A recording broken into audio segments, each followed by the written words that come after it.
following is a presentation of Main Street Media, your source for news, sports, and information on Main Street in Middle Tennessee.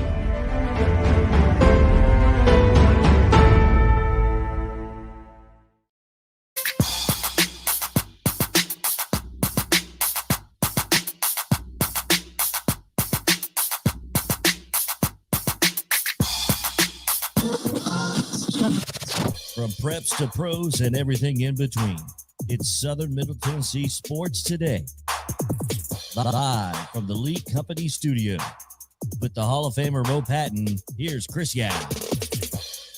Welcome into a Tuesday edition Southern Middle Tennessee Sports Today.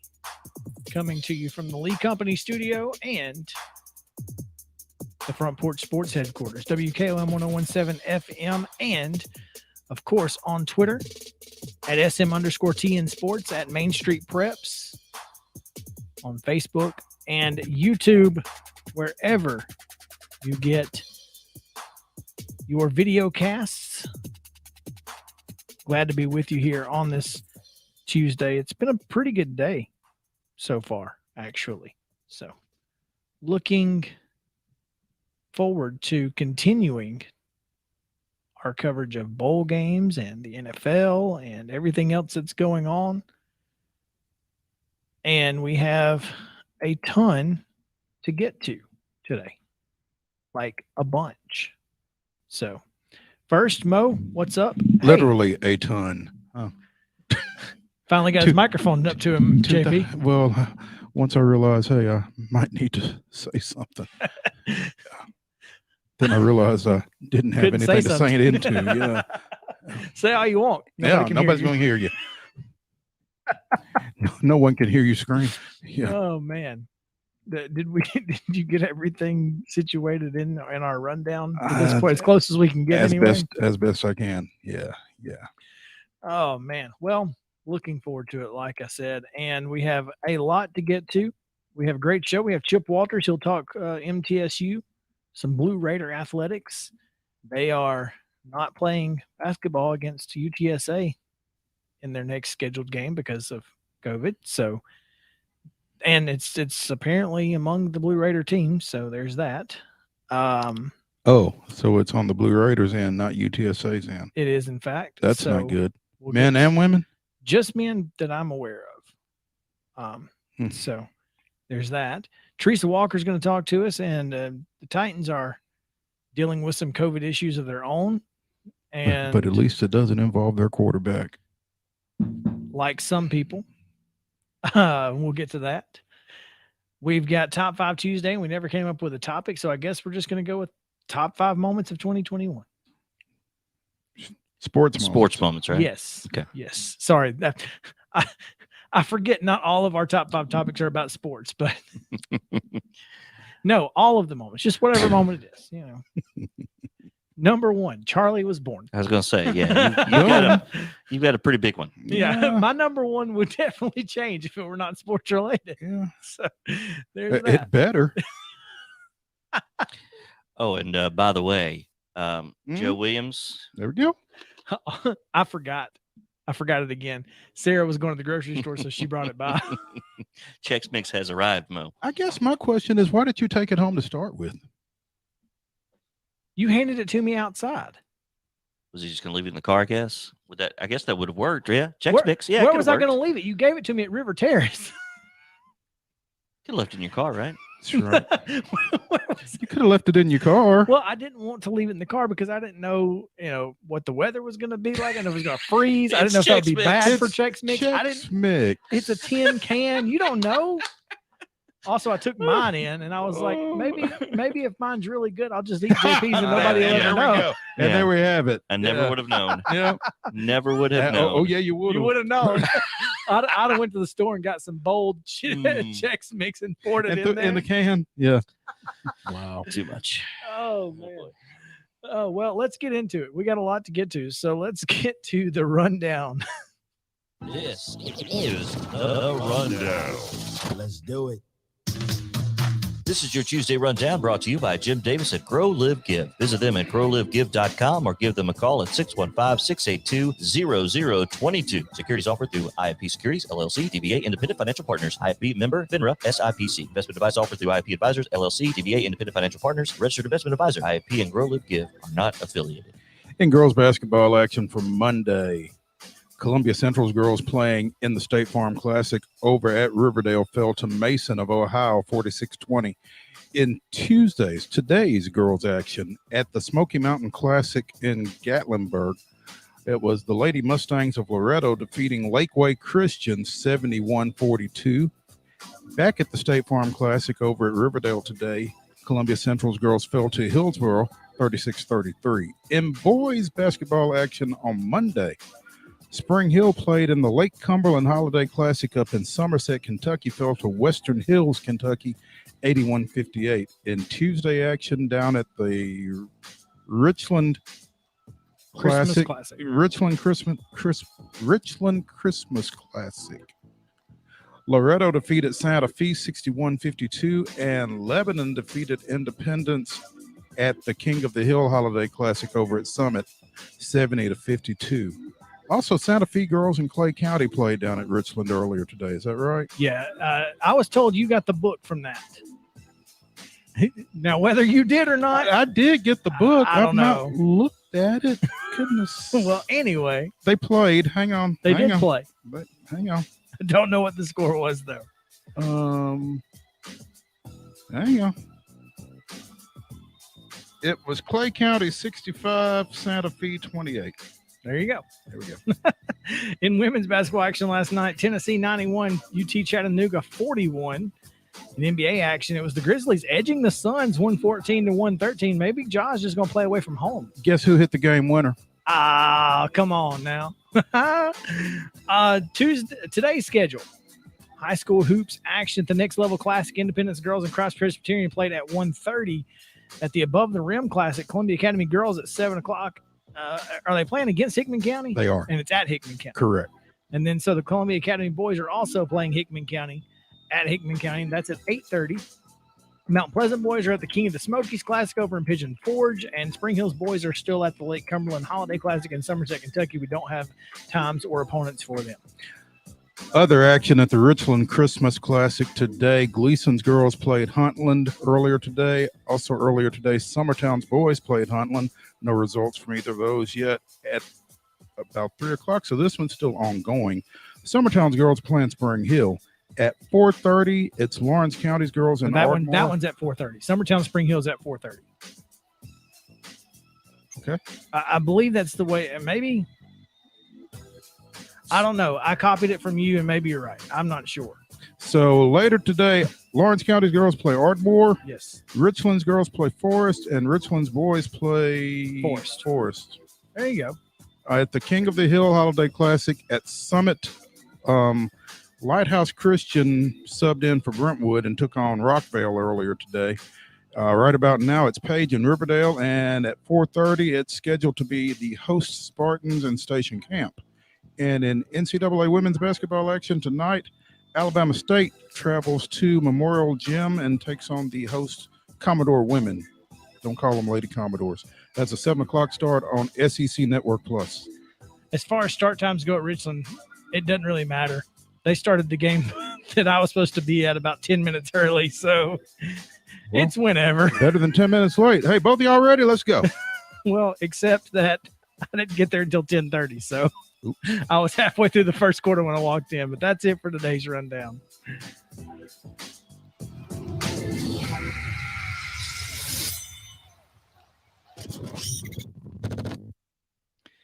All right, so let's So that's Lawrence County boys and Ardmore at 4:30. Okay, so that was interesting question here.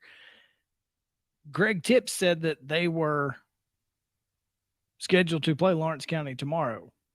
I don't know if Ardmore is out or if he was just assuming. He could have just been assuming. He was like, we got Lawrence County tomorrow for the third time. And I was like, okay. So I don't know. I don't know. I don't know. I don't know. It was, Really good ball game this morning. A really, really good ball game. What was that final again? 61-52, but a lot closer. Mm-hmm. Santa Fe just couldn't buy a bucket in the first half of the fourth quarter. Could not. In the first half or the fourth quarter? First half of the fourth quarter. Oh, okay. Yeah, until about 3 minutes to go, everything they shot, and it didn't matter if it was from 25 foot or from 2 foot, it was going in the bucket and out. There was a lid on that thing for 5 minutes. And Loretto took full advantage, went on about a 10-0 run before Santa Fe could even get back to score. And from that point, Loretto just hit their free throws. But good ball game. I mean, I think it was Loretto led by 2 after 1, 4 after 2, and then Santa Fe took a 1-point lead into the fourth quarter.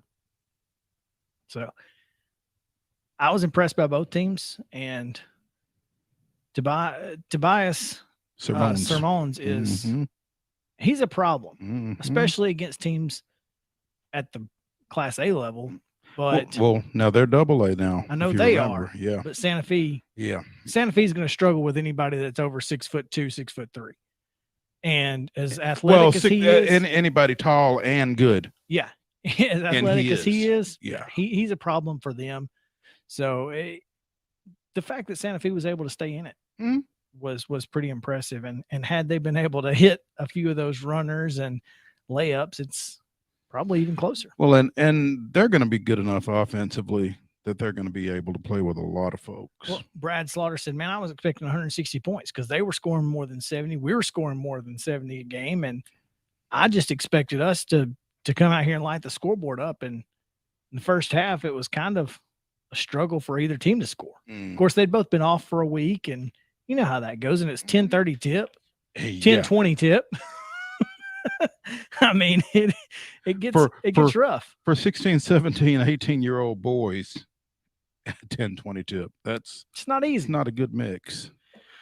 And then apparently, according to Charles Pulliam, there was a situation of some sort during that Independence game. A situation. Yeah, Independence fell to Lebanon 70-52. An ugly sequence, including a couple of questionable calls and back-to-back technicals on Independence, stretched this one. Oh, Lebanon benefited from 6 straight free throws and a bucket in the stretch with 4:31 to play. It went from 50-41 to 58-41.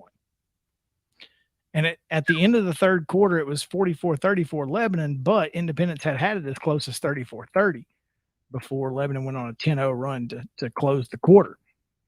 So, yeah, it got out of hand for Independence there. But this Lebanon team is really good. I mean, really good. I mean, they are good to the point when you talk about, well, who'd you lose to? Or Lebanon. Oh, okay. Yeah. It's like, that makes sense. Yeah, we got you. So we still don't know how good you really are. or bad. You beat Lebanon, then we know how good you are. You lose to them, it's like, well, how bad you lose? Was it close? It's like, well, you're not the only one. Yeah. So plenty of them.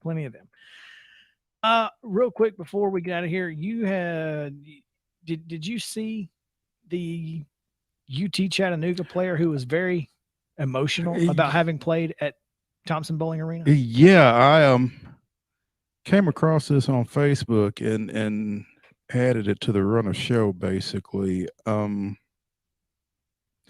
Young lady who played her high school ball in Knoxville. And this link is not hot. That's not a good thing. And we've only got a minute left in this segment, so we might need to revisit this. But at any rate, it was a young lady from Knoxville playing for UTC. The UTC coach said that they went back to play at UT for her. Family's huge UT women's fans, and she just broke down in the post-game conference talking about the significance of playing on Pet Summit's floor. Yeah, Abby Cornelius, who is a Hardin Valley alumna. She said the fact that playing in Knoxville stirred that kind of emotion from an opposing player, albeit one who bleeds orange, she says a lot about the legacy of Pat Summitt, one of the best coaches the game has ever seen. So pretty cool. Yeah. Love to see that kind of stuff. That's exactly what you want to see. Kids who still appreciate the impact that Pat Summitt had.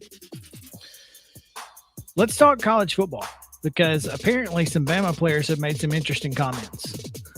So stick around with us after this.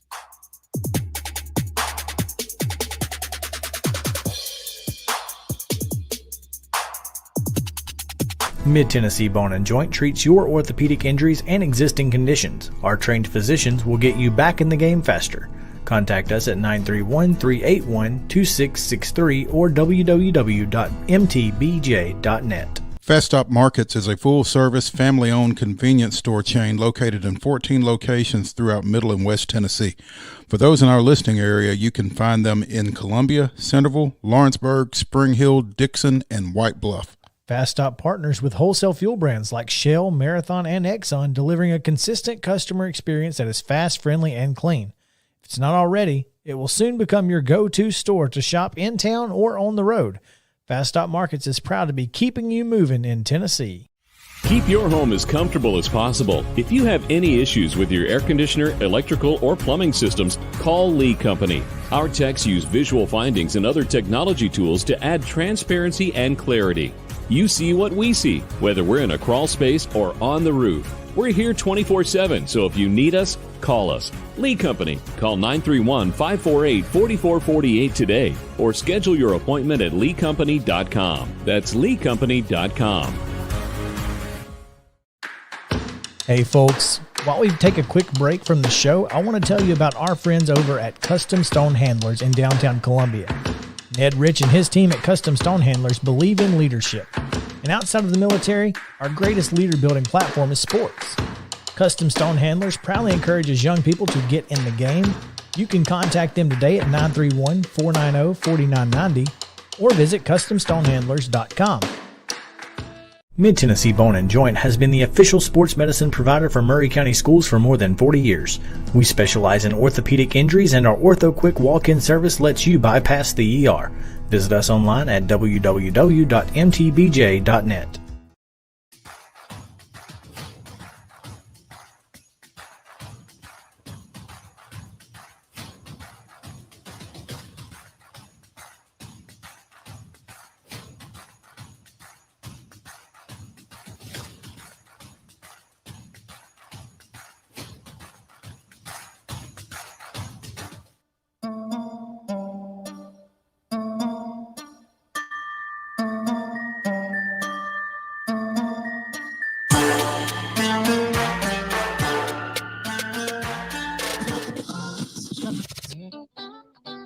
This is Southern Middle Tennessee Sports Today.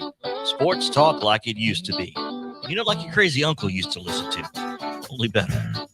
Here's Chris and Mo. Welcome in. We are back here on this Tuesday edition of Southern Middle Tennessee Sports Today from the Lee Company studio. Man, what a great week this is. We got 5 bowl games today, and it looks like all of them are going to get played. So that's positive. As of right now. Yeah. Up to this point. I mean, I don't know when they last. I'm hoping that everybody tested this morning and we're good to go. Is that the Liberty Bowl today? I believe so. At 6:45 Eastern, so 5:45 our time. Mike Leach. The Mike Leach Bowl. The Mike Leach Bowl. Red Raiders. Bulldogs. And $2.4 million. Apparently. Now, is that the payout, or that's another number, huh? So he's offered to settle with Texas Tech for $2.4 million, which would include an $800,000 longevity bonus he was set to receive the day after he was fired, plus $1.6 million in other incentives he says he was owed. Now, the $800,000 that he did not get immediately, what was the holdup on that? Did they fire him for cause? Is that what they were trying to say? Well, even if they did, he wasn't due it until the next day. They fired him the day before he was due $800,000.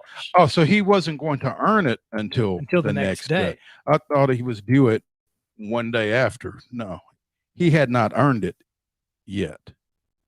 That is the way it appears. He ain't getting that. Well,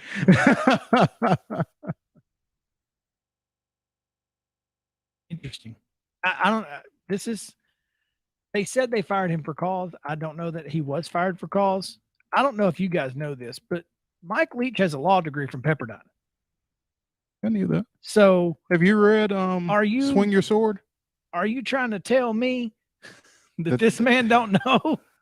Well, he read that contract. Trust me, lawyers aren't always right. We know that. That's true, but if you know contracts, those are pretty much indisputable. And that's what he said. He had something. He had a few things to say about it. Let's just hear what he had to say, and we'll talk about it. And in a bowl game, you're going to play a quality team. So another quality team. I mean, great school. I got great memories there. They still owe me for 2009, the last time they won 9 games. So maybe they'll deliver the check. So we'll see what happens there. No matter who we play, I mean, there's a high level of urgency to try to win the game. So, I mean, there's no real room for extra degree of stuff, He said it's indisputable the money they owe me. No one can dispute that. When it comes to the money, they don't just owe me the $2.4 million. They actually owe me for 4 more years. But I've always said that I'd settle for 2.4, an acknowledgement that I didn't do anything wrong. But in January 2011, the Texas Appeals Court said that he couldn't sue for monetary damages because, Texas Tech's a state entity with sovereign immunity. So there you go. There's more if you want to hear. I've got another soundbite if you're intrigued. It's about another minute. I'm intrigued 40 about the sovereign immunity. Can he not sue them because he's a former employee, or are they? They are immune to lawsuits. That's what it appears. Which doesn't make any sense. None. Huh. You want to hear this? Sure. All right.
And that was from WLB TV.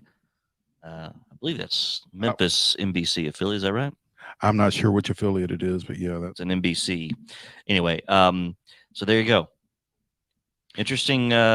He doesn't hold anything back. He never has. No. In anything. A Texas Tech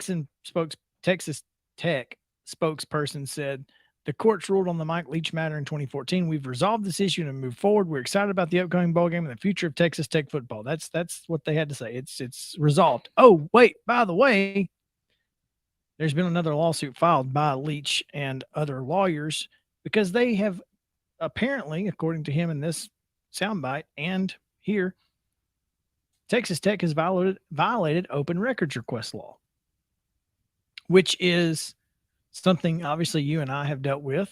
And for the record, I am still awaiting the reception of some open records requests that I made in 2017, pertaining to a basketball coach who was hired and fired within 2 weeks of each other. And nobody could tell me why, except apparently there were some complaints. In this area? No. Oh, okay. It was in Trustville. But I'm still waiting that. It's been 4 years. So, Maybe you've got a suit. Perhaps. But essentially, he said, look, they're hiding documents. And we want to know why he was terminated. So they filed a lawsuit. Now, long story short, Leach didn't get this money. But it makes for good fun. Especially when they're matched up in a bowl game. Oh, yeah. This couldn't have been any better. So, anyway, I'm looking forward to it. It's going to be a good ball game tonight, if nothing else. But before we get into some other things, what I mentioned on the other side of the break about Alabama, one of their players, and I don't know who it was because I can't find it. One of their players said that Alabama is relishing the underdog role as Will the number Anderson, 1 seed. wasn't it? Was it Will Anderson? I believe so. As the number 1 seed, relishing that underdog role. Yeah. Against a group of 5 team. I saw a tweet and I saw it, I read it, I laughed, and I moved on. But it's just funny how Nick Saban can create a slight out of anything and feed it to his guys, and they eat it up. I don't know who that knows anything about college football that considers Alabama to be an underdog against Cincinnati in this ball game. But I mean, if you can sell it, more power to you. And he does. I mean, that's the bottom line. He does. Nick Saban makes every day they feel like they're the underdog. And they go out and work like it. By the way, just because everybody wants you to lose doesn't mean anybody thinks you're going to lose. Yeah. There's a difference. There's a huge difference. Underdog. You kidding me? You couldn't. I'm not sure if there's a team in the playoff or in college football that Alabama would be an underdog against. They've not been an underdog since, outside of that Georgia game. What did we say, 2015 before that? I believe so. And we see how that went. And all they did was just absolutely destroy that. So, I mean, here it is. Chris Lowe has written about it. Will Anderson. Chris Lowe, huh? Yeah, Chris Lowe. I wonder if Nick asked him to write that. I feel like we're the underdog in this game, he told reporters on Monday. Will Anderson did. All year we've been disrespected. Well, you hadn't been great all year. They've not been Alabama great. Right. You've not been Alabama all year. So are we disrespecting you by thinking that? But I mean, to say they've not been great is a little relative. It's a lot relative. I mean, they've not been Alabama great. They've been pretty dang good. At times they were pretty bad. Like the first 3 quarters against Auburn. They were pretty bad. Outside of that, and yet they were pretty good. Good ball team. Not anywhere near the level of some of the other championship teams that Alabama's had. But if that's disrespectful, then I don't know what to tell you. Underdog mentality just doesn't make sense for me if you're Alabama, unless you're the players. I mean, I guess that's what you want if you're a coach. You always want your players thinking that they've got to go out there and prove something. They're not going to walk in and just win because they're Alabama. They're wearing crimson jerseys. Cincinnati's not going to let them just walk in and take it. I don't know. Desmond Ridder, Bearcat senior quarterback, the nation's winningest quarterback with a career record of 44-5, said, "We're excited to get down here and play Alabama and show not only ourselves but everyone in this country what we can do against a top team." And that's all you need to say as the quarterback of Cincinnati. And yet it's still too much. We're going to show what we can do, good or bad. That quote holds a place of prominence in Alabama's dressing room. Just because Nick Saban is Nick Saban. A lot has been said making this a David versus Goliath talk. But the fact of the matter is everybody puts their pants on the same way. Dylan O'Quinn said. He's an offensive lineman. For Cincinnati? For Cincinnati. Here's the thing. Odds makers in David versus Goliath definitely would have had David as the favorite. I'm just saying. Take the point. I mean, he would have been the favorite because one, he's a marksman. That's what he was. He was a marksman, even though he was a young kid. And Goliath was a giant and couldn't move. So if you knew where he was going to be, you knew where he was going to be, and you can hit a non-moving target pretty good. David's the favorite in that one. So I get a little annoyed by the David versus Goliath thing, but that's, So you think it's personal. So I think David is the favorite here. So that's an interesting concept. That's all the way around. That's an interesting concept. So I think we should definitely So you think Alabama is David then? I think David is the favorite. That's all I'm saying. I get the analogy. It's just a poor one. It's just not a very good analogy. Captain Chaos is at it again. Alabama thinks they're David. No. Alabama thinks they're the underdog. He's saying that Goliath was actually the underdog. He was. Because but due to Goliath's lack of mobility, Goliath was the underdog. Yes. Never mind Goliath's size. Well, they weren't fighting hand-to-hand combat. That's the difference. I mean, if they were fighting with swords, yeah, maybe David or Goliath's the favorite here, but they weren't. Anyway, yes, Captain Chaos over here. But either way, Alabama's not the underdog. No. Period. No matter how much Nick would like for him to be. I'm sorry, Coach Saban. Oh man. Let's talk. I've got some more things about college football we need to get to, but we'll do that in hour number 2. So it should be fun because we have Chip Walters coming up here in just a few minutes. We're going to talk some MTSU. We'll get to that. We've got more college football. We got some NFL stuff to talk about, and the NHL is back. It's going to be fun. So stick with us. We'll be back on Southern Middle Tennessee Sports Today right after this to the Lee Company studio. Stick around.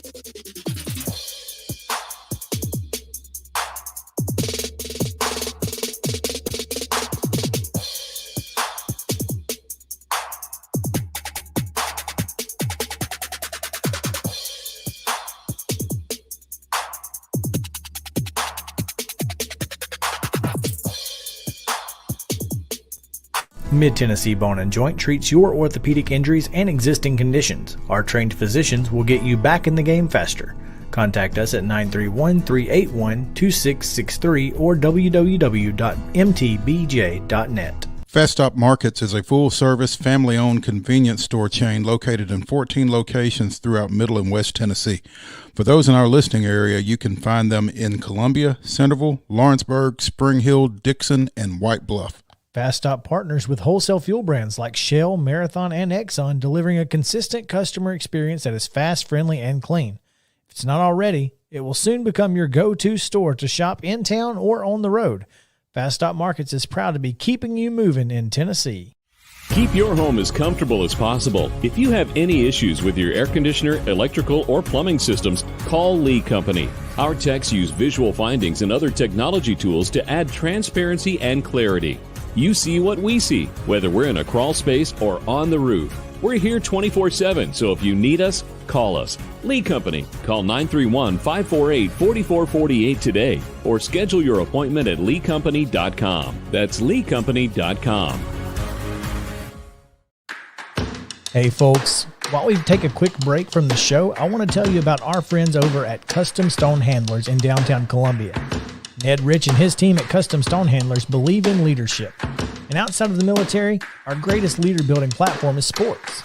Custom Stone Handlers proudly encourages young people to get in the game. You can contact them today at 931-490-4990 or visit CustomStonehandlers.com. Mid-Tennessee Bone & Joint has been the official sports medicine provider for Murray County Schools for more than 40 years.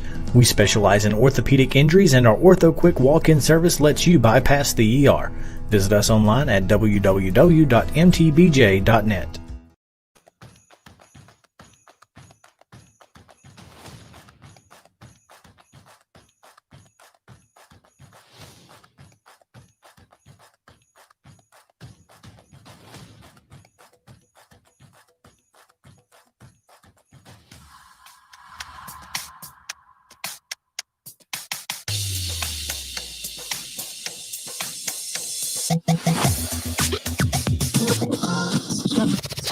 From the Blue Raiders to the two-tone blue, covering the teams you care about. It's only on Southern Middle Tennessee Sports Today. Live from the Lee Company studio with the Hall of Famer Mo Patton. Here's Chris Yao. Welcome back in Southern Middle Tennessee Sports Today. Again, presented by Mid-Tennessee Bone & Joint and coming to you from the Lee Company studio, having a fantastic start to the week here on this, what some folks like to call the Thunderdome week of the year, because it's basically just one of those weeks where you never know what day it is. And honestly, no reason that we should know what day it is. Just take it as it comes. It's today. Tomorrow's tomorrow. Eventually, tomorrow will be today. And, you know, we'll start over next year. It's the way I'm going for. A lot of COVID issues around the country in a lot of different leagues, and we've seen college football, as we've talked about yesterday, and more. Unfortunately, Middle Tennessee State now dealing with some COVID as well, but we do need to talk to the voice of the Blue Raiders, Chip Walters, who joins us now to talk a little MTSU. Chip, what's going on? Well, as you mentioned, we did have some news today. Not what you were hoping to have. That was due to some COVID issues within the men's program, and it was enough to cancel or postpone. I want to use the right to postpone this weekend's games, which would be the first two within Conference USA. It would be a home game on Thursday afternoon against UTSA, and the men's game on New Year's afternoon against UTEP.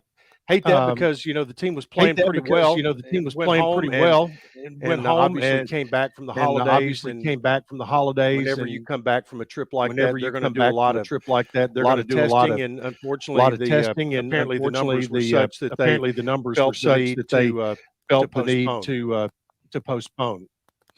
Now, Chip, what's the conference's approach to that? What are the guidelines? Will they be able to get that rescheduled? Will it go down as a forfeit? Will it be a no contest? Is there something in place? What it says is Conference USA will work to reschedule the games at later dates. And that's as far as they go right now with that.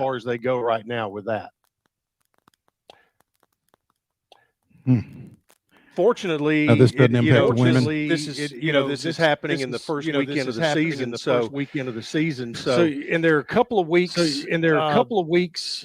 in the middle of the year where you only have one game. One of those weeks is when we play UAB, and when we play UAB, for some reason when we play Southern Miss. So we play Southern Miss. So there's a couple of holes in the schedule. That could be useful. It's always positive when you have some options. Yeah, you have to wonder if those holes were kind of put there with a little foresight. Yeah, may well have been. May well have been. Because they were trying to start trying. Actually, the first. It may just be the way the calendar fell. Because you did have that weekend in there, and then you knew you had the dates for your conference tournament were set. Then you try to pick and piece your conference schedule together. So whether it was or not, for everybody involved. I don't feel like this will be the last that we'll see. In particular here, I think in the earlier part of the conference season, especially when every school has players coming back from all over the place, and all over the place, and things like that. And hopefully, if you can find a silver lining in this, hopefully get over the big part of this now. The big part of this now, it'll be in the rearview mirror for the rest of the season. You hope. Yeah, and it's certainly, like you said, it's if you're going to have to deal with it, you'd rather deal with it at the outset of the conference season rather than coming down the stretch. And not have to play three games each of the last 2 weeks. You don't want that. Right. Now, this does not affect the women, is that correct? No, because they are on the road. They have gone through testing, and apparently everything is good there. They are traveling and scheduled to travel in the morning. For a Thursday night game at UTSA. UTSA is doing their testing this afternoon. And should there be a problem, the protocol is they would report it to the conference office, obviously, and middle. And if there needs to be a postponement there, they would try to get that put in place, just like it happened on the men's side before the opponent was to travel. Yeah, it's kind of a fluid situation again, guys. I mean, we're back into a situation where, it's, you just kind of have to roll with the punches as they come, and that's the way it's going to go. Now, last week, you guys went to the Roundhouse and looked good in the first half. Kind of came 30 minutes or so. 30 minutes or so, yeah. And they tell you that the first 5 minutes of the second half is the most important, and if you win that, you got a chance, especially if you're already ahead, and yet just tough down the stretch. Was it Ken Palm or whoever that's done an early projection? Had Chattanooga predicted as being a 13 seed. And this is a compliment. They are one of the oldest teams that I've ever seen. They've got transfers coming from everywhere.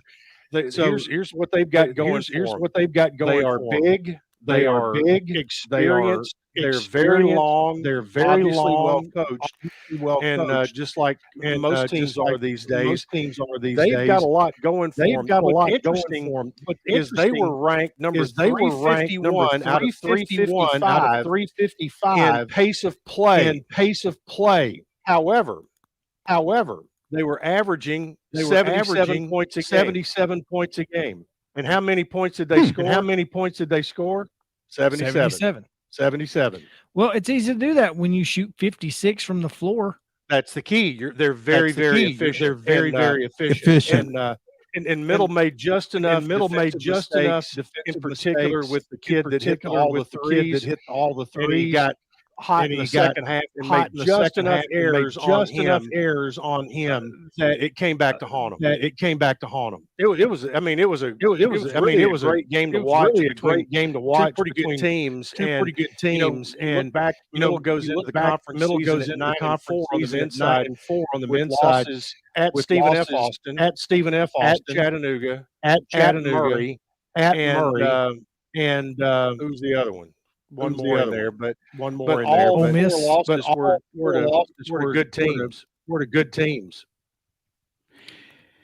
It's interesting, Chip. When you look at Chattanooga and you look at MTSU, it's almost like they're mirror images, kind of from the coaching standpoint, because I think McDermott and Lamont Paris got to those spots at about the same time, if I remember correctly. I may be a year or so off. This is Paris's fifth year. This is Coach McDevitt's fourth year. Okay. And Chattanooga struggled Paris's first 2 years, but they won 20 games his third year. They were 18-7 last year. And again, playing some pretty good ball right now. And it's been much the same for MTSU to this point. This obviously this upcoming week, notwithstanding. I think a lot of times people may not understand just how big of a roster overhaul that Nick had to take care of, especially once he got here and lost. Only three starters that were left on his roster. So his first year, that kind of put him behind the eight ball. For an extra year. They would have liked to have won more 2 and 3. But I think it has set them up with a pretty good unit right now. Again, they have a good mix of experience and youth, they have been selective in the transfer portal to get a couple of guys that have been a lot of help, like Josh Jefferson from Wisconsin Green Bay. So all in all, they really like their link. They really like their link, which allows them to play more zone. Especially when they're in a 1-3-1 or 1-2-1 or 1-2-2, allows them to really show space available to the opposing offense. And their depth. They're playing 11 guys right now, and they're able to play full court, not a trapping, just enough to make the other team work. To where when they get into front, in the front, all of a sudden they're looking up. They've got 14 seconds left on the shot clock to initiate their offense. So that depth has been very helpful. Chip, it seems like when Middle plays well, or when Middle has a pretty good team, they've got some local flavor. And Donovan Sims has been a guy who's kind of been, I don't know, a glue guy maybe for this program under McDevitt. I mean, nice to have those local guys contributing, I would think. Well, I mean, it always is. It always is. And as you know, it's an old saying in coaching. He better be good. He better be good. And Donovan has been good. He has developed his game beyond just the guy a catch and shoot point guy. He's now, he's matured and gotten older. He's become more of an offensive threat on 3 different levels. He loves that 10-foot runner. He's not afraid to take a jump shot. From the elbow, off the curl. He understands the mid-range jump shot, which is, as we all know, a lost art. And he still, has the ability to hit the 3, and he's hit some huge ones in his career. He's hit some huge ones this year. He was a big reason that you guys were even in that Murray State game. I mean, 21 points, 6 boards, 5 assists. Absolutely. I mean, if not for Donovan Sims, who knows? But yeah, it's nice to have those guys. I mean, for sure. Especially one who understands how, his role, whether he's supposed to be dishing it or scoring. Well, and he's also a good locker room guy, great ambassador out in the community. I think he's Middle's NIL guy. NIL guy. As an NIL deal with a local company here in town. And it's a company that produces products that promote the city, university, and the university like that. So it's kind of a perfect fit for him. I don't think for him. He's not making $1 million a year from it. Making $1 million a year from it. It's a nice little. It's a nice little marriage between he and that. That's good to hear. That's the kind of stuff we like to hear. Chip, man, as always, great stuff. We appreciate it. Looking forward to you getting back to the sideline. I guess your next game will be against Rice. Hopefully. Exactly. Hopefully. So I want to remind you guys. I want to remind you guys to eat your hog jowl, your black-eyed peas on Saturday. Okay. Greens on Saturday. Okay. 100%. You know it. Chip Walters, voice of the Blue Raiders. Thanks, man. When we come back, like I said, we'll talk a little more college football, some NFL, some NHL, lots of stuff. So stick around.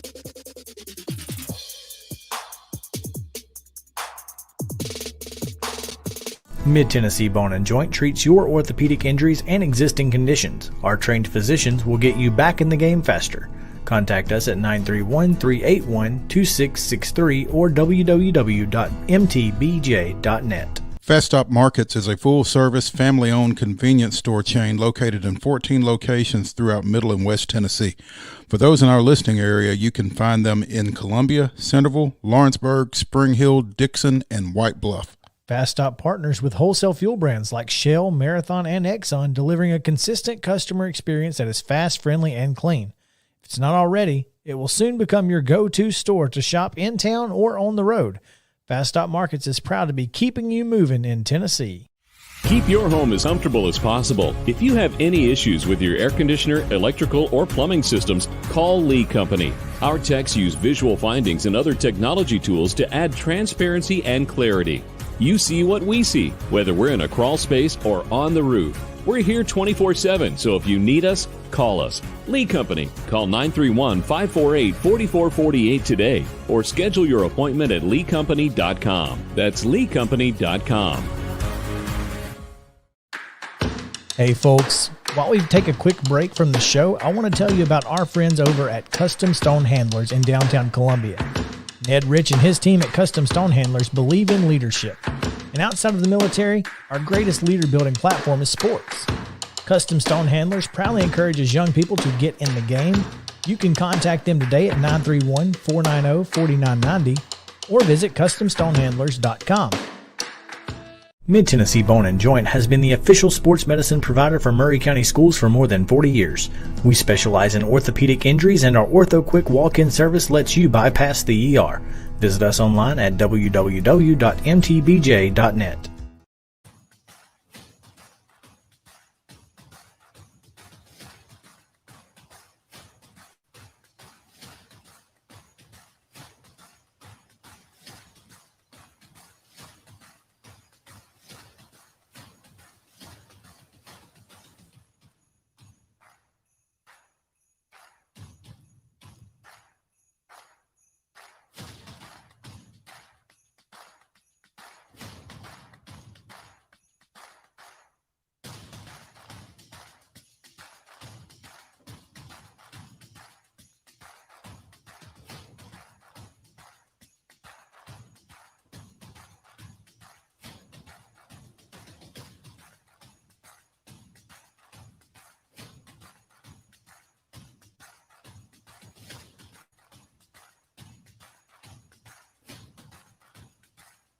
From preps to pros and everything in between, it's Southern Middle Tennessee Sports Today. Live from the Lee Company studio. With the Hall of Famer Mo Patton, here's Chris Young. Welcome back in to Southern Middle Tennessee Sports Today. Hour number 2 starts now. Glad to have you along with us for the ride as we continue talking about college football and everything else that's going on in the world of sports. But I did want to get into this college football conversation because that's kind of who we are and what we do here in the South. But apparently Southeastern Conference teams do not necessarily, I guess it doesn't just mean more.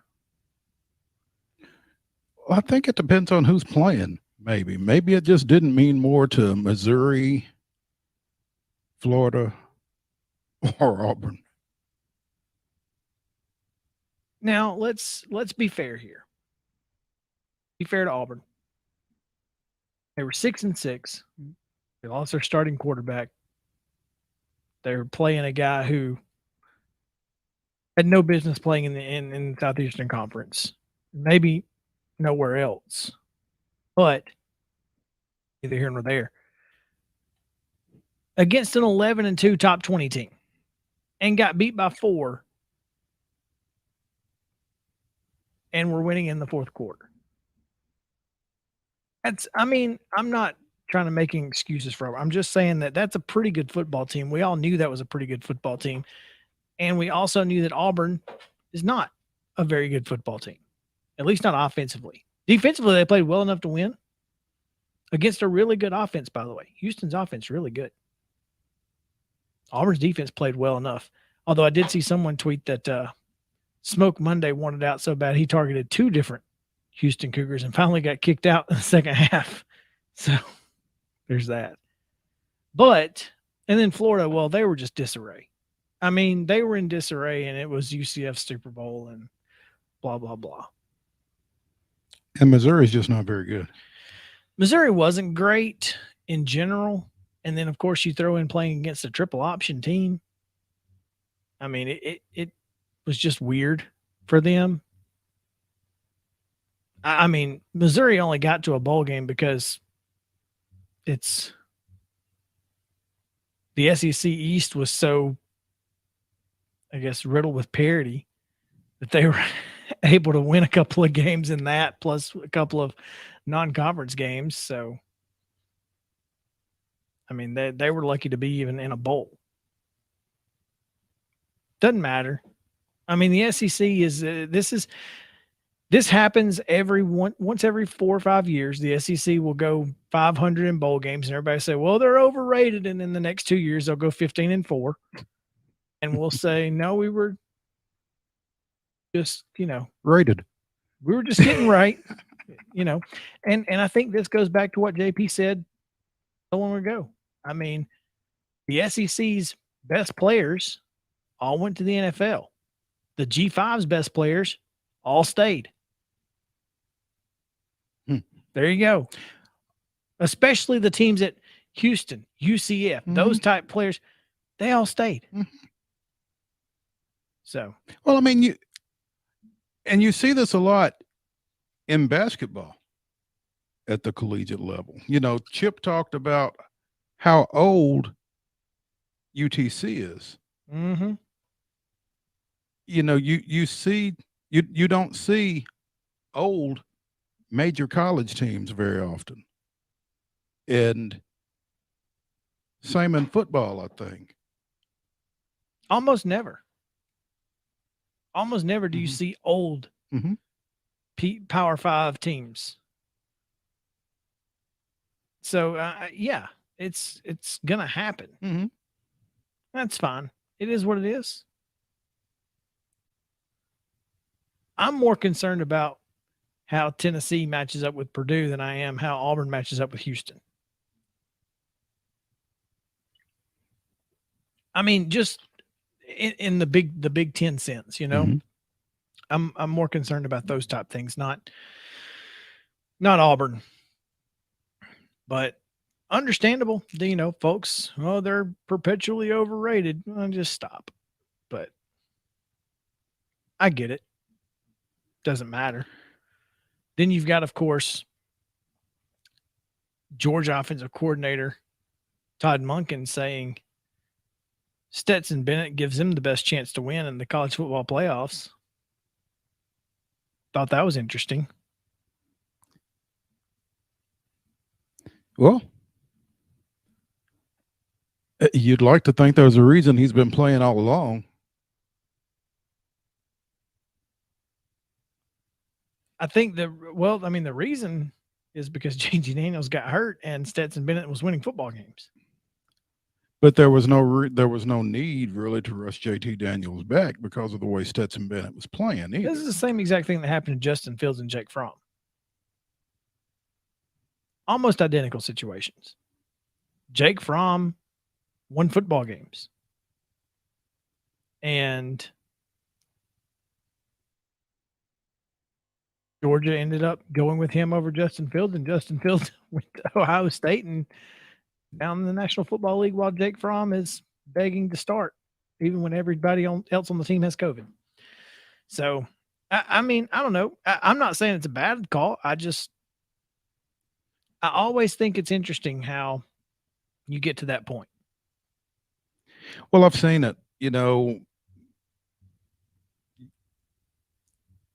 They keep thinking that they're recruiting over somebody, and guys just keep battling and keep hanging on and keep rising to the top despite, even a coaching staff that wants somebody else in there.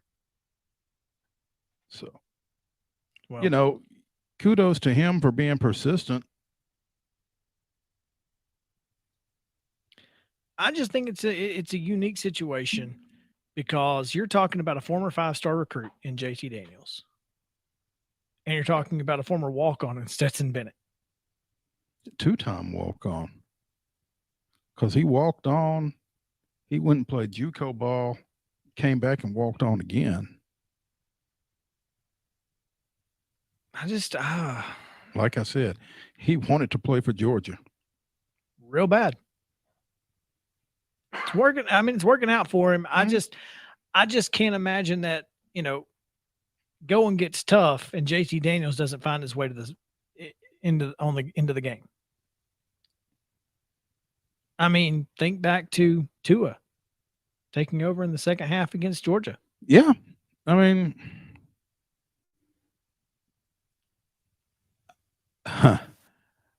Does Kirby have what it takes? I was wondering what analogy you were fixing to use to make that move. Well, and does he have the support? Because that move could have gone way left for Alabama.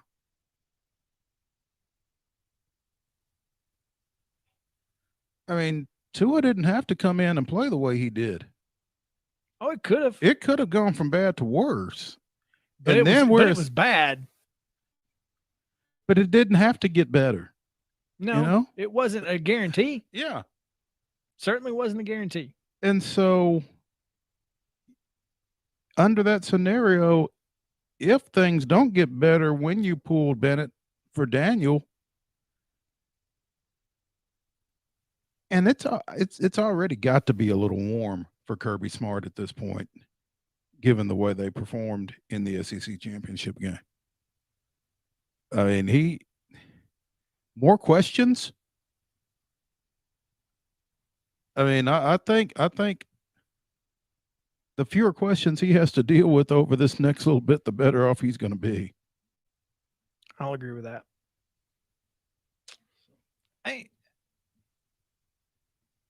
He gives him the best chance to win. That's what they say. Well, where have we heard that before? That's all I'm going to say. I heard that for 4 years. 4 years. But anyway. Speaking of Garrett Garantano in Washington State, mm-hmm. I wonder if he's going to make the trip to the Sun Bowl as They will take on Jim McElwain and the Central Michigan The Chips. Chippewas. Fire up Chips. Central Michigan decides to go to the Sun Bowl, and the Arizona Bowl is no more. Although it appears that there will at least be some sort of monetary exchange in. With who? Well, CMU pulling out means that Arizona Bowl will get some competition From CMU? Yes, because they were able to play and decided not to play and go somewhere else. So what were they supposed to do? Not play at all? I think the Sun Bowl is paying for CMU to get, because there's a contract. The MAC has a contract with the Arizona Bowl. Okay. So there was no game. They did not have an opponent. That's correct. But that doesn't mean that you just get to go play anybody, apparently. Central Michigan accepted the invitation to the Arizona Bowl under the assumption that they would be playing somebody. Mm-hmm. There was nobody for them to play. Doesn't matter. Still a contract. That's nuts. Might be, but the Arizona Bowl is going to get something. I don't know what it is. Well, what are they getting from whoever pulled out because they were from Boise? Yeah. I don't know. It's a fluid situation. Now, I guess Central Michigan is the first team in everything that's taken place to play in that has set to play in another bowl. Yep. They are, in fact. Everybody, well, yeah. Oh. It happened. UCLA and NC State canceled. Today? Mm-hmm. They're supposed to play tonight. So, COVID just continues to ravage through. Carson Wentz, by the way, on the COVID list for the Colts. And I'm just going to go, I don't mean to go the way that I'm going right here, and I'm going to sound like a certain other media personality in Middle Tennessee. But the piling on of Carson Wentz about his unvaccinated status and how, this was bound to happen. Carson Wentz is among 500 NFL players who are on COVID protocol. But we're piling on this guy?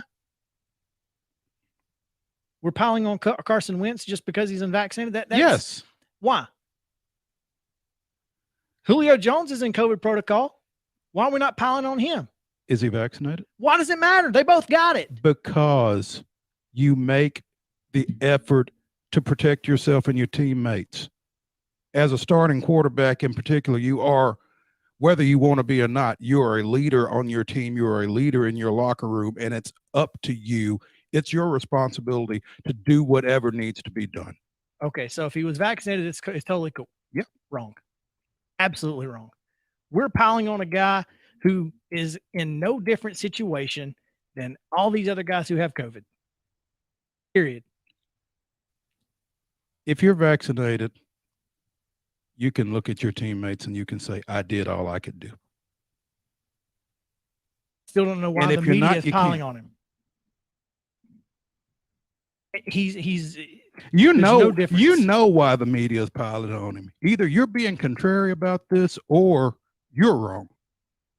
I'm not being contrarian. This is 100%. The media is absolutely piling on a guy that they have no business piling on. I understand your point, but I also think that that's a team situation. That ain't a media situation. Oh, we knew this was going to happen. No, we didn't. We didn't know this was going to happen. Just like we didn't know that Julio Jones was going to get COVID as a vaccinated person. Might have thought it was going to happen, but you didn't know. It's ridiculous. Teresa Walker joins us in the next segment. We'll certainly be talking about the Colts and the Jags and the rest of the AFC South. It's going to be a lot of fun. Stick around.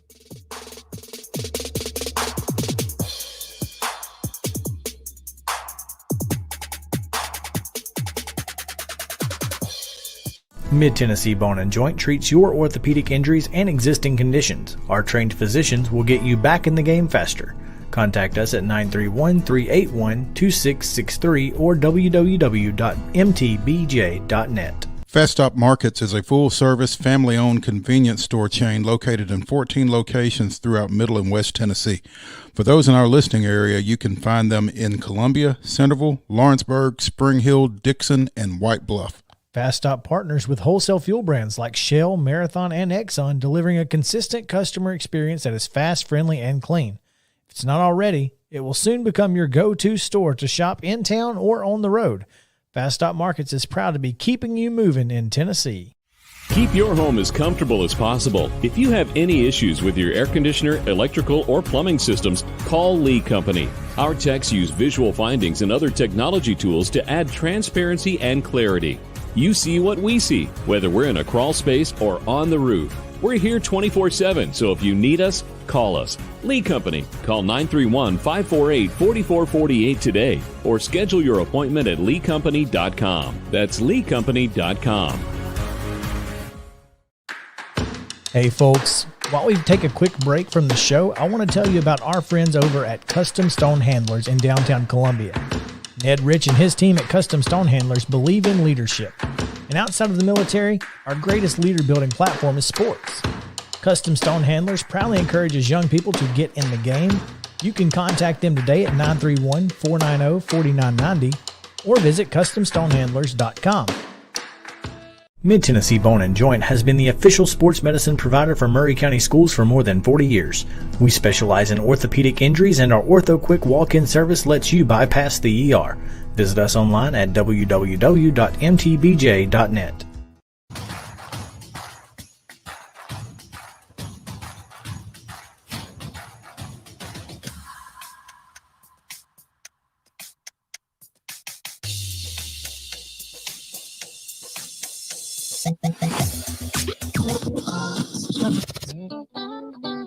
This is Southern Middle Tennessee Sports Today. Sports talk like it used to be. You know, like your crazy uncle used to listen to. Only better. Here's Chris and Mo. We are back on Tuesday talking all things football. And we talked a little basketball earlier, I guess. A little high school hoops. But all things football pretty much all day today. Well, basketball at Chip Walters. There was that. But we continue with football and NFL because the AFC South is, well, full of news today. I mean, let's be honest. We just talked about Carson Wentz going on the COVID list. The Jacksonville Jaguars are looking for a coach, and they're apparently going to interview Super Bowl winner Doug Peterson. They have asked to interview Byron Leftwich, Dan Quinn, offensive coordinator at Dallas. Who is he? Kellen Moore. Kellen Moore is on the list. Oh, so they like Dallas, huh? They apparently think what Dallas is doing is fantastic. And clearly they're looking at Atlanta going, Dan Quinn might not have been the problem. So there's that. It does happen that way sometimes. It do be like that sometimes. It do be like that. They think it don't be like that, but it do. So you've got all kinds of stuff going on right now. And, of course, the Tennessee Titans have a game on Sunday that could clinch a playoff spot and keep them in the running for the number one overall seed in the AFC. And to talk about all of those things, we have Teresa Walker joining us now, who is, of course, simply the best. Teresa, welcome in. How are you? Well, I'm good, and I'll be honest. I've been busy most of this day, at least until now, on an NBA project. I'm helping with the NBA celebrating their 75th season, and AP is doing each month we're looking at a different decade. So I've been busy typing in stories, AP stories of old on Dominique Wilkins beating Michael Jordan in the dunk contest when Jordan was a rookie. Scoring 63 against the Celtics to be swept in a playoff series, and Magic replacing Kareem. So I'm just now catching up to the news on Carson Wentz, but I'm just going to say this. Didn't we all kind of maybe suspect? I mean, Sunday it was so easily. Don't. Stop. We already had that conversation, and I don't feel like having it again. Okay. But here's the thing. For all the momentum the Colts have been building up, winning all these games, 9-0 with Jonathan Taylor, and all the MVP talk, it's like, wait a minute, didn't we do this last year? Running backs, even with a 2,000-yard season, don't crack the top list in the MVP voting. It's becoming a quarterback award. But, perfect timing maybe for the Titans. But, when I asked, I can't remember who asked Mike Vrabel on Friday, and he just simply said, let's win out. Let's take care of our own business. Let's go win. And the math is simple. Yes, the Colts lost on Sunday to they're hosting who are they hosting? I'm trying to the Raiders. Think. The Chiefs are. Thank you, the Raiders. So if they were to lose to the Raiders, that would clinch the Titans the second straight AFC South title. But if the Titans just go ahead and win, that helps keep them in position for possibly that one seed, at least going into the final week of the season. So, and yes, the wonderful Kansas City Chiefs have to go to Cincinnati. And, Joe Burrow, the only quarterback in the NFL, is sacked more than Ryan Tannehill. Look, the Bengals can absolutely beat the Chiefs. Especially in Cincinnati. Yeah. So all it takes is win. Period. And that's doable here, right? I mean, I think it's doable here, and I didn't think Miami looked particularly great last night. Oh, Miami! Guys, they beat Ian Book. Mike Sando tweeted out the list of the quarterbacks that they've beaten in their winning streak, 7 straight. Let's just, this is going to be an interesting test. They're going up against, this time the Dolphins are going up against Ryan Tannehill and a much healthier Tennessee Titans team than a month ago. So, right now this Titans team has won 2 of 3. Ryan Tannehill, the Dolphins made the playoffs once when he was with them, and he didn't get to play in that game because he was hurt. And now he has a chance on Sunday against his old team to help the Titans clinch a second straight playoff berth and division title, 3rd straight berth in the playoffs overall since he got here and took over as quarterback. So, it just seems like this has a chance if the Titans can walk through the door without stumbling, setting up for them perfectly. No? It's perfect setup is definitely the best way to put it. The Titans have a 99% chance of making the playoffs, a better than 60% chance of at least hosting a wild card game. So I feel like we're in a good spot, but winning the next 2 and hoping for some help, that's your best bet. Just win the next 2 ball games. And absolutely. The 2 you get Roger Saffold back apparently, which is I don't even know what that means. He was added back yesterday. I don't even know what that means. Well, our guard play has been pretty rough. Okay, guard play has been pretty rough. Now, what if I don't know? Is he is a Pro Bowl alternate, so yeah. Is Lawan scheduled to come back or no? Well, that's the thing with the new. He tweeted on Friday that he was not having symptoms, so that's a good thing. And under the revised protocols, maybe we get. I mean, shoot, it's 3:09. I haven't checked my email, but that's the fun thing is they've been doing roster moves almost daily every day of this season. So I don't see anything at the moment. But when I asked Mike Vrabel yesterday what were the chances of folks coming back this week, he didn't quite tip a hand. I was kind of I asked about both the offensive linemen, and then tried to put us off over the plate to see if he might swing on Derrick Henry, but no, didn't get nothing. But he did say that they could get some guys back. So you've got Roger Saffold back yesterday. If Taylor Lawan is not having symptoms, under these revised protocols, could he test out and be available and activated in the next couple of days? Sure. You would like to have that against that Dolphins front for sure. They certainly looked active last night. Although I can't remember who said it on Twitter, but now we know why. Drew Brees and Phillip Rivers said, "No, dog, I'm good. I'm not going to do a late minute comeback for you.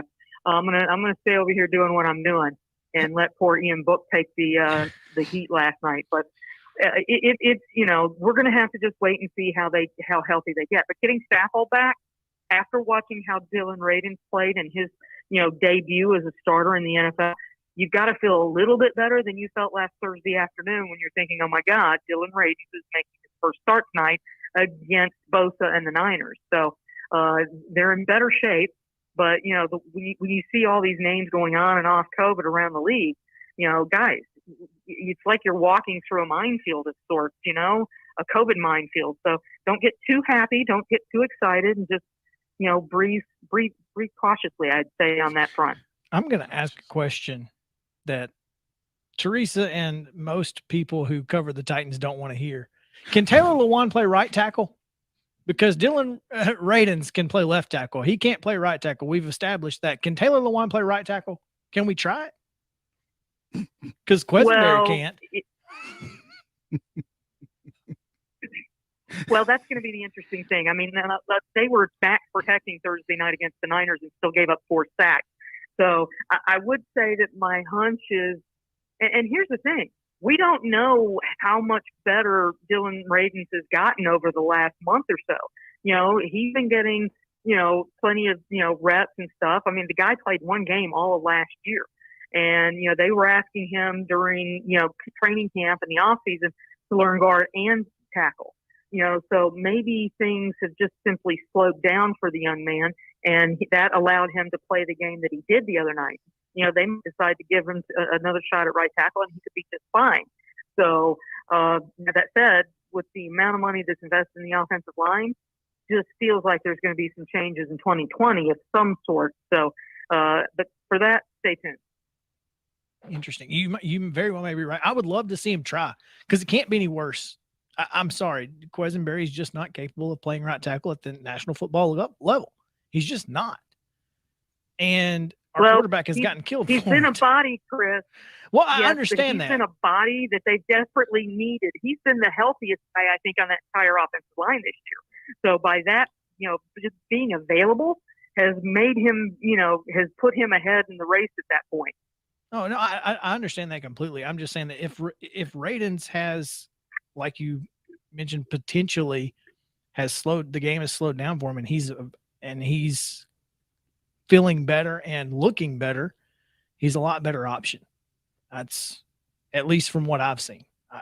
But I don't know. With all of this said, and I think JP said it last week, but Teresa, is Dennis Kelly the worst offseason decision the Titans made this year? Well, again, at that point, they were looking for money. Guys, let's not forget where they were. I mean, they let go of Dory Jackson and, and some other moves, Adam Humphrey. They were trying to clear some cap space to do the things that they did. And, but why? Because of the pandemic. The salary cap is going to jump about $25 million this next offseason for next year. But that's because they've been able to have fans in the stands this season, and that has helped the bottom line for the NFL. They had to make some tough decisions, and Dennis Kelly reportedly did not want to take a pay cut, and they said sayonara, bye-bye. So that's business in the NFL. Hindsight, you could certainly say maybe we should have paid Dennis Kelly, but again, sometimes you choose to spend your money here. And you take a chance somewhere else. And the thing that made that decision trade-off pay off is that, knock on wood, Ryan Tannehill has been able to survive the pounding that he's taken. And only Joe Burrow has been sacked more than Ryan Tannehill this season. So, he has definitely taken a beating and earned every penny of his salary this year. Survived is certainly the right word to use, I think. Speaking with Teresa Walker of the Associated Press here on Southern Middle Tennessee Sports Today. Teresa, hit me during that Miami-New Orleans game last night. I'm surprised that Brian Flores and the folks out of South Florida aren't screaming, because Miami having played on Monday night, is getting ready to play a Titans team that has been off since Thursday. I mean, how do you match up? How has the NFL been asked how they scheduled a team coming off of a Monday night game and a team coming off of a Thursday night game to play each other on Sunday? Has that come up at all? Not that I've heard, Mo, but hey, they're not alone. I mean, think about this. The Dallas Cowboys played on Thanksgiving and then did it again until next Sunday. And I'm trying to pull up their schedule real quick. I think they actually faced a team. They may have faced a team that also did that. Played on Monday night? The night before. I think so. I'm trying to look quickly, but that's the challenge. Sometimes it just happens that way. So yeah, the Dallas Cowboys played on Thanksgiving. Let me go. That was week 13. Yes, these all roll together. So yeah, the NFL isn't about fair so much. I mean, hello, everybody's got to play on Thursdays. Everybody, it happens. And come on. Dallas played the Saints. Okay. Dallas played the Saints a week after Thanksgiving on a Thursday night. And what you want to bet the Saints played on Sunday on week 12? Yeah. So the Saints have been. No, the Saints actually. Okay, never mind. That was a bad thought. I think somebody's dealt with it. Do the Dolphins have an argument? Absolutely. Okay. I mean, but. These schedules came out in May, and they've known it for a long time. So, and this is where, if you're a Tennessee Titans fan and met over in St. Thomas Sports Park, you're saying, hey, hello, guess what? That's the way it is.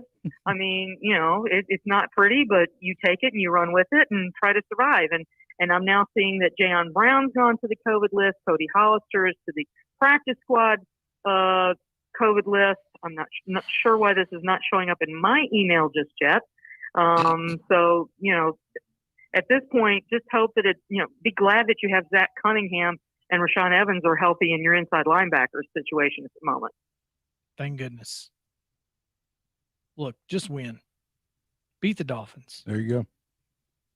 Teresa, thanks for taking some time with us. We always appreciate it. Thanks. And, hey, Mo, we'll worry about, we'll take a look at that schedule conundrum next May when it comes out, because I bet you somebody else is going to face a similar situation. That'll be interesting. Hey, take care of that shoulder. I'm trying. Thanks, guys. All right. Matt Flynn tweets, I'm going to start training again. To which someone replied, remember when Seattle gave you all that money? He said, hell yes, that was awesome. That was awesome. Twitter is free, and I love it.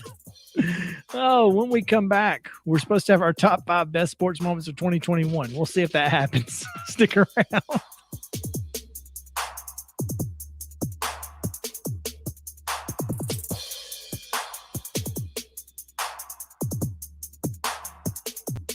Mid-Tennessee Bone and Joint treats your orthopedic injuries and existing conditions. Our trained physicians will get you back in the game faster. Contact us at 931-381-2663 or www.mtbj.net. Festop Markets is a full-service, family-owned convenience store chain located in 14 locations throughout Middle and West Tennessee. For those in our listening area, you can find them in Columbia, Centerville, Lawrenceburg, Spring Hill, Dixon, and White Bluff. Festop partners with wholesale fuel brands like Shell, Marathon, and Exxon, delivering a consistent customer experience that is fast, friendly, and clean. If it's not already, it will soon become your go-to store to shop in town or on the road. Festop Markets is proud to be keeping you moving in Tennessee. Keep your home as comfortable as possible. If you have any issues with your air conditioner, electrical, or plumbing systems, call Lee Company. Our techs use visual findings and other technology tools to add transparency and clarity. You see what we see, whether we're in a crawl space or on the roof. We're here 24/7, so if you need us, call us. Lee Company. Call 931-548-4448 today or schedule your appointment at leecompany.com. That's leecompany.com. Hey folks, while we take a quick break from the show, I want to tell you about our friends over at Custom Stone Handlers in downtown Columbia. Ned Rich and his team at Custom Stone Handlers believe in leadership. And outside of the military, our greatest leader building platform is sports.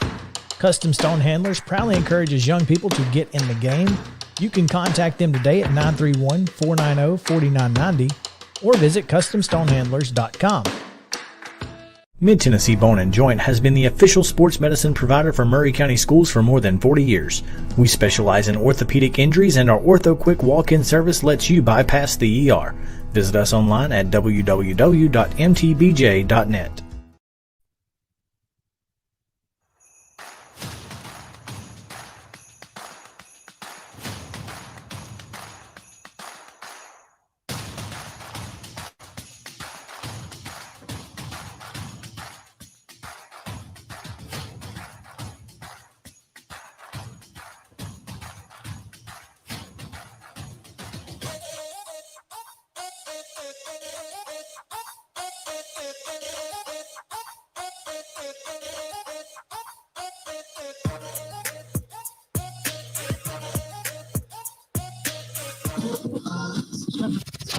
Lists are for suckers.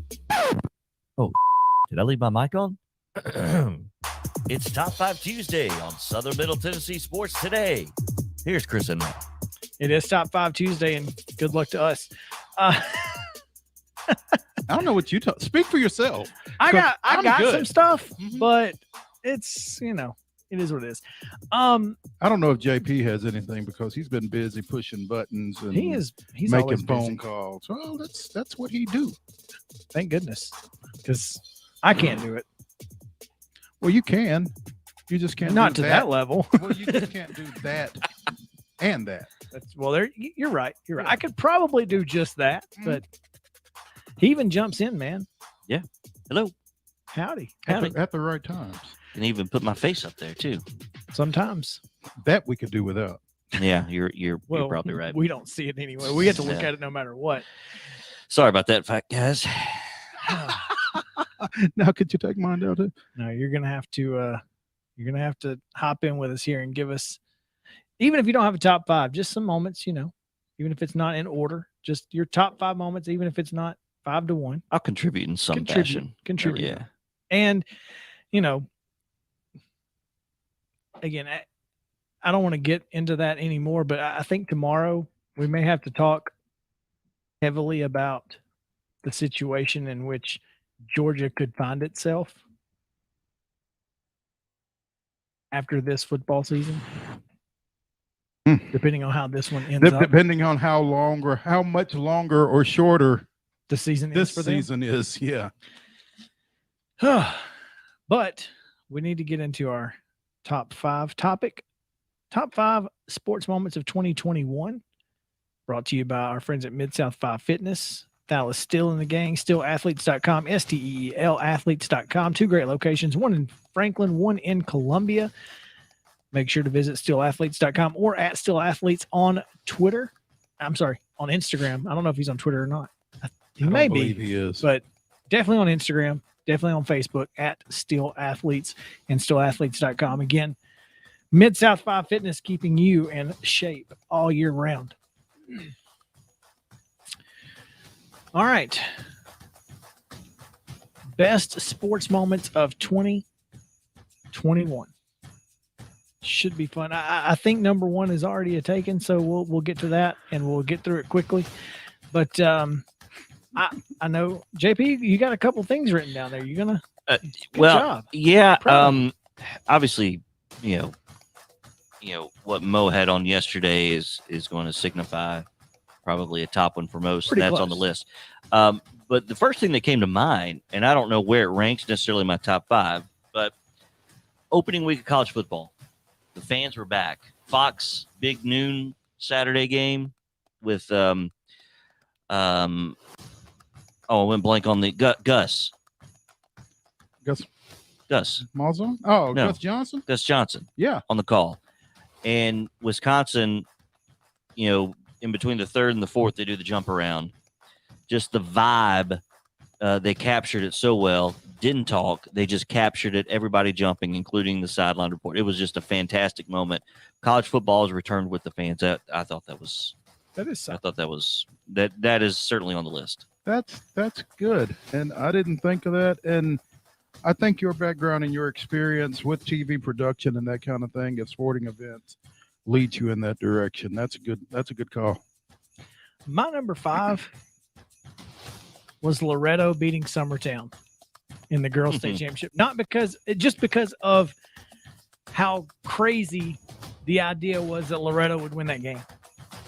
And they played how many times? 5 times. And Summertown won the previously, or yeah. 5? No, 4. 5 total times. The 5th time 4 previous. Okay, it starts to run together. And Summertown had won the previous 4. Yes, would have won the previous 5 had they played a district championship, but they did not play a district tournament. Remember? That's correct. Right. So, yeah. But yeah, I thought that was a big moment for Ashley and that Loretto team. It was pretty cool to watch that happen. So that was my number 5. I don't have any high school events on my list, Oh. and I probably should. I will have more high school than I will anything else, I think. I just didn't process in that direction, but I will say, honorable mentions to Columbia Academy and to Summertown softball, because 2 years ago they played in the state championship. Columbia Academy beat them. Last year there was no tournament, obviously. This year they both won, Summertown in Class A, Columbia Academy in Division 2 Division 2A. So it was cool. It was very cool. Great to watch both of those. Mhm. I enjoyed both of those, and they probably would have been on my list. Yeah. Honorable mentions, and again, I didn't think about high school stuff, but Tigers wreck. And that's a big moment. Yeah. And Brady's 7th Super Bowl championship. I'm not a big Brady fan, but 7 championships is pretty. That's big. It's pretty tough not to acknowledge. We've never seen it. Nobody's seen it. Probably won't again. JP, did you figure something else out? Yes. This is, of course, personal fandom, which a lot of what this is. But Vandy boys, while they did not win the World Series, their game against Stanford, Stanford's ace pitcher was in the game and had a 1-run lead or 2-run lead. I don't remember what it was. You know why you don't remember? Because it was about 1 o'clock in the morning. It was late. Yeah. It was late. Vandy was down maybe more than a run, and they came in the bottom of the 9th, and they had not done anything the entire game, and they got the win. And I believe that sent them to the I don't remember if the NC State COVID happened after that. Yes. And so that sent them to the pool play championship, which would have been against NC State. They would have just had to win 1 game. They ended up winning and go on because of NC State. But anyway, that game, the Vandy boys, that was, from a personal perspective, was a very impressive top moment. Yep. My number 4 is when Tennessee advanced to the College World Series over LSU, and just what a performance that super regional was for that team. It was pretty cool to watch.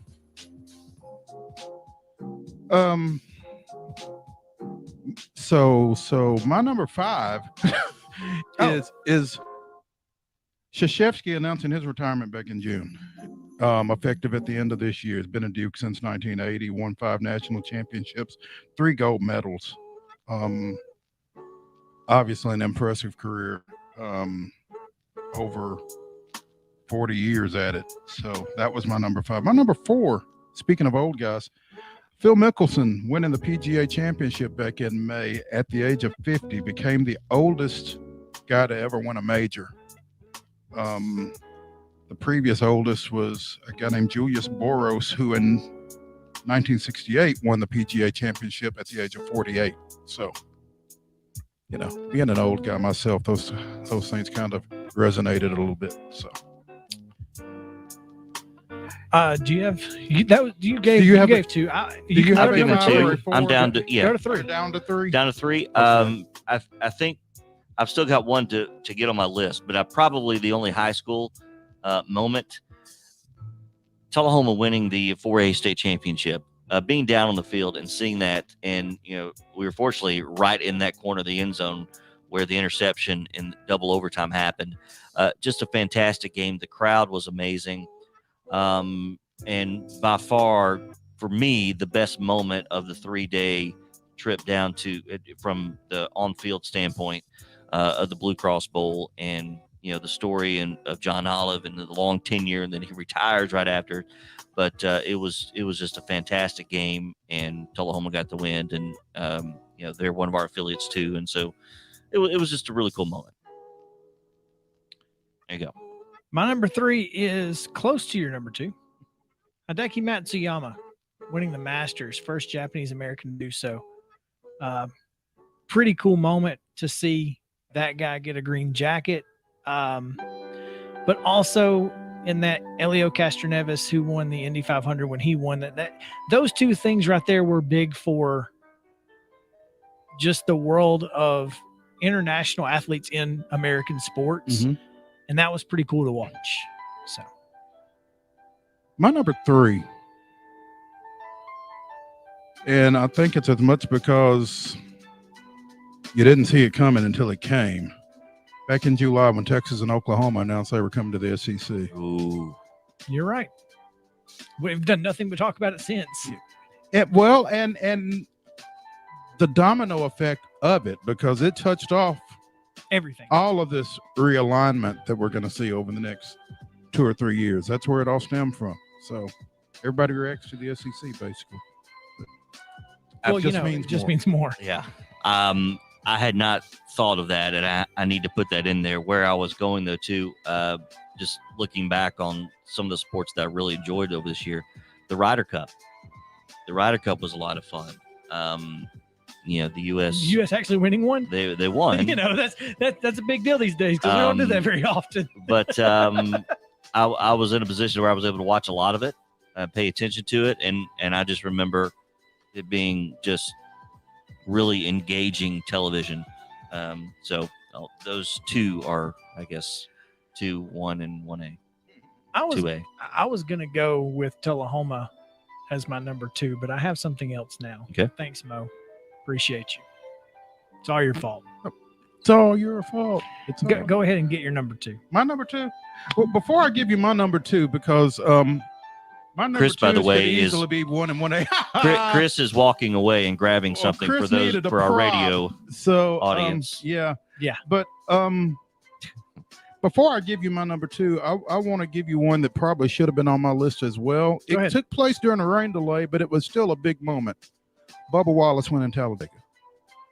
That is a huge moment. It was it Talladega he won? I guess was it Talladega or was it? I can't remember. I think it was Talladega. I think it was Talladega because it was postponed and for rain, and then it got cut short for rain. Yeah. T. Willie's yelling at the radio right now. Yeah, no doubt. My number 2 is after 25 years, 26 years, the Braves finally broke their World Series championship drought in Game 6, and I won't be having any more kids, but if I had a boy, he'd probably be named Jorge. So, that's your number 2? Yeah, that's my number 2. My number 2 is Jacksonville State going FBS. Go Gamecocks. Stay cocky. All of those things. I thought it wasn't the Florida State win. That's what I thought. Yeah. No. Really? No. Going division. Going to FBS is a much bigger moment than that. Okay. Especially considering Florida State. Yeah. Number 1. Our number 1 is Braves. I'm not going to specifically the Jorge Soler home run. Mm-hmm. You could pick out a ton of moments. I in the World Series. don't remember much else after that. I understand. I was running around our sunroom just fist pumping for like 30 minutes.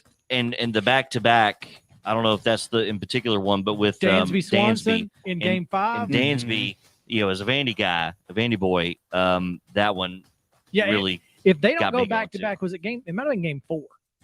If they don't go back to It back, was game 4 because game 5 was lost. The Dodgers was the loss despite the Duvall Grand Slam and everything else that happened. Yeah. So my number 1, and this was back when we were mornings, and we were here on the air, I think, when we got the news of Hank Aaron passing away at 86 back in January. And that Huge was moment. Yeah. So, and I think that maybe there was a connection there between 1 and 2. I'm not sure. There may be. Come back tomorrow. It is Wild and Wacky Wednesday, and we've got some wild and wacky stuff to talk about, including some sports. Mario Lemieux, wild and wacky story there. But we have a lot to get to tomorrow, including bowls and NFL and much more. So come back, same bat time, same bat channel. For Mo and JP, I'm Chris Yousing. Have a great day. Stay cool, Columbia.